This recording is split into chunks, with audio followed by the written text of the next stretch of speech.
नमस्कार। मैं हृदय कुमार पीड़ित अरग पूर्वी चंपारण सब सबों का स्वागत करता हूं। शिक्षक समाज का आईना होता है, दर्पण होता है, लेकिन हमारे बहुत सारे शिक्षक जो हैं वह कुछ प्रोपेगेंडा के जाल में फंस जाते हैं और जो फैलाया जाता है उसको सच मान बैठते हैं। तो ऐसा कदापि गलती नहीं करें। विशिष्ट शिक्षकों के बारे में, विद्यालय अध्यापकों के बारे में कि नौकरी चली जाएगी, 11,000 वोल्ट का झटका लग जाएगा, वेतन घट जाएगा, तो 8वें वेतन का लाभ नहीं मिलेगा, तो इतना डिफरेंसेज हो जाएगा और दूसरे शिक्षक की इसमें उसका महिमा मंडन करते हैं कि उनको ये सब कुछ मिलेगा। तो चूँकि आप शिक्षक हैं, समाज का आईना है और आपका जो वर्ग है शिक्षक वर्ग, यह सबसे बुद्धिजीवी वर्ग होता है, तो इसलिए ऐसे अफवाहों से बचें। आज का वीडियो हमारे उन सभी शिक्षकों को समर्पित है जिन्होंने धैर्य रखते हुए उन सभी बातों को झेला कि आपका वेतन घट गया, 25,000 हो गया। उन शिक्षकों को समर्पित है कि जिन्होंने ये चीज़ झेला और उनके ही शिक्षक साथी लोग ताना मारते रहे कि अब क्या कीजिएगा, 31,000 से तो 25,000 पे आ गए। तो मैं बता दूं कि विशिष्ट शिक्षकों का फिक्सेशन हो गया है, कुछ जिलों में हो रहा है और किसी का वेतन घटेगा नहीं, 1 रुपया वेतन किसी का नहीं घटेगा। दूसरी बात कि इंक्रीमेंट अगले वर्ष ही मिलेगा, जो मैं कह रहा था कि 1 साल में एक इंक्रीमेंट नहीं मिलता है और शेष रुपया एरियर के रूप में मिलेगा। इन सारी बातों की जानकारी मैं अगली वीडियो में, इसी वीडियो में मैं करूंगा। तो अगर आप मेरे चैनल पर नए हैं तो प्लीज चैनल को सब्सक्राइब जरूर कीजिएगा, बेल आइकन जरूर दबाइएगा। अगर ये वीडियो आपको अंत तक अच्छा लगे तो सबसे अधिक इसे शेयर कीजिएगा।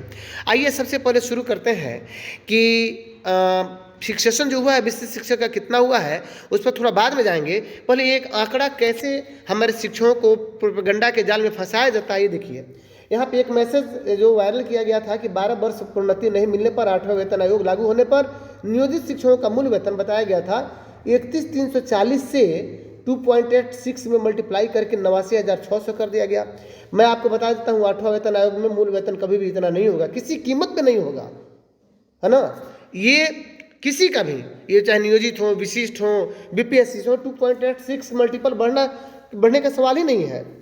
अब बात कर लेते हैं कि देखिए ये नियोजित का इतना बता दिया गया और विशिष्ट का बता दिया गया कि अगर वेतन पूर्ण वेतन संरक्षण नहीं मिलेगा तो 25,000 पर ही 2.86 से मल्टीपल कर दिया गया। मैं आपको बता दूं कि जबकि नियमावली में ऑलरेडी है कि पूर्ण वेतन संरक्षण आपको मिलेगा। एक और ध्यान देने वाली बात है कि यहाँ पे देखिए और डिफरेंसेज यहाँ बताया जा रहा है कि इतना डिफरेंसेज हो जाएगा मूल वेतन में। फिर यहाँ 12 वर्ष प्रोन्नति मिलने पर बताया जा रहा है 33,120 से यहाँ पे गुना कर लिया जा रहा है 2.86 में, और जब यहाँ विशिष्ट की गुना करने की बात आती है तो 28,140 से ही वो मल्टीपल कर रहे हैं।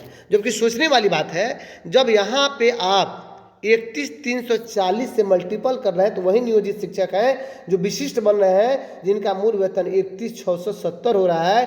तो यहाँ पे आपको मल्टीपल 31,670 से करना चाहिए, यहाँ पे न कि 28,140 से, क्योंकि जिस वर्ष के नियुक्त शिक्षक हैं उसी से आप कैटेगरी से तुलना कीजिए और ये कीजिए।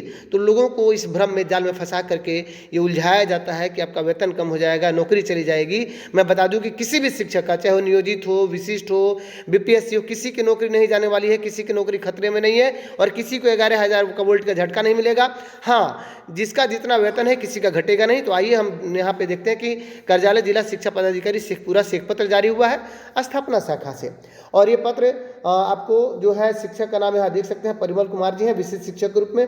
विषय उनका सामान्य है, नियुक्ति की कोटि ईबीसी है, विद्यालय का नाम उनका दिखा रहा है कि प्राथमिक विद्यालय शेखपुरा, और उनका विद्यालय का डैश कोड बरबीघा शेखपुरा जिला वगैरह सब कुछ बता रहा है। उनका जो आईडी संख्या है विशिष्ट टीचर का वो भी दिखा रहा है यहाँ पे, औपबंधिक नियुक्ति पत्र का पत्रांक जो उनको मिला है वो भी यहाँ पे है, और विद्यालय पदस्थापन पत्र का जो पत्रांक है वो भी यहाँ पे है। जन्म तिथि, ध्यान देने वाली बात है कि जन्म तिथि यहाँ पे जो है 12/3/1977, यहाँ पे 1/1/2000। हाँ, सबसे महत्वपूर्ण बात यह है कि विशिष्ट शिक्षक के रूप में उन्होंने 1/1/2025 को उन्होंने योगदान लिया, यानी 1 जनवरी 2025 को जब वो योगदान लिए हैं तो प्रशिक्षण तिथि उनका 14/2/2011 है, यानी वो डीपीई पास है। सीधी सी स्पष्ट सी बात है कि ये महोदय डीपीई पास है 14/2/2011 का। 9/11 इनका सेशन होगा डीपीई का। अब ये दक्षता पास है, अच्छी बात है। दक्षता उत्तीर्णता की तिथि 9/11/2009 है, बहुत बढ़िया। 2009 में दक्षता हुई थी, 10/11 में भी दक्षता हुई थी, उसके बाद भी दक्षता हुई है। तो स्थानीय निकाय शिक्षक के रूप में प्रथम योगदान की तिथि 1/7/2006, यह निकाय स्तर पर 1/7/6 था, और उनका प्रशिक्षित वेतन प्राप्त यानी यहाँ पे 14/2/2011 से मिलना शुरू हुआ।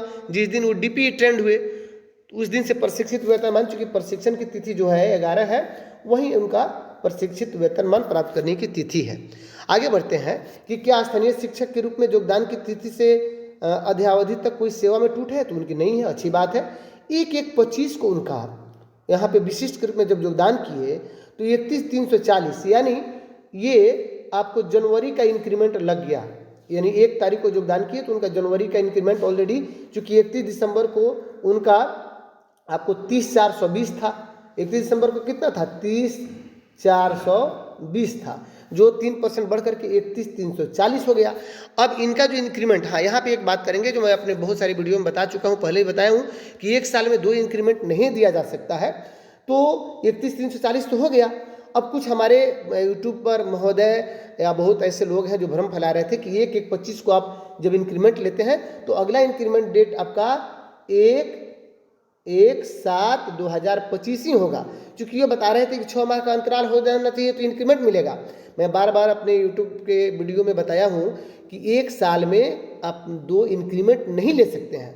अगर यही महोदय अगर फ्रेश नौकरी किए रहते, ज्वाइनिंग यानी नया अगर 1/1/25 को ज्वाइन किए रहते तो इनका इंक्रीमेंट लग जाता 1/7/2025 को, लेकिन चूंकि ये पहले से नौकरी करते आ रहे हैं और विशिष्ट में योगदान किए हैं तो 1 जनवरी को भी इनका इंक्रीमेंट 3% लग करके ये 31/340 हुआ है, इसलिए 1 जुलाई को इनको न मिल करके 1/1/26 को 2026 को अगला इनका वेतन वृद्धि होगा।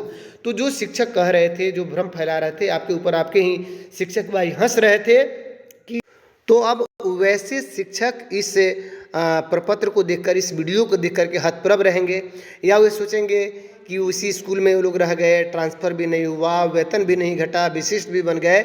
अब वे लोग ये हल्ला फैला रहे हैं कि ग्रेड पे नहीं है तो ये नहीं है वो नहीं है। अरे महोदय सब कुछ मिलेगा, चिंता मुक्त रहिए।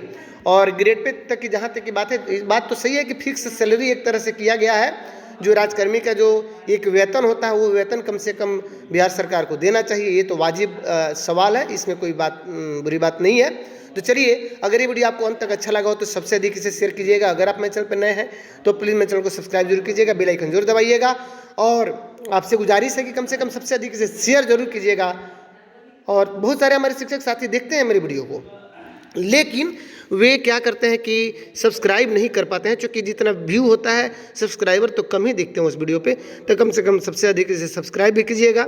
मिलते हैं नेक्स्ट वीडियो में, तब तक के लिए थैंक यू।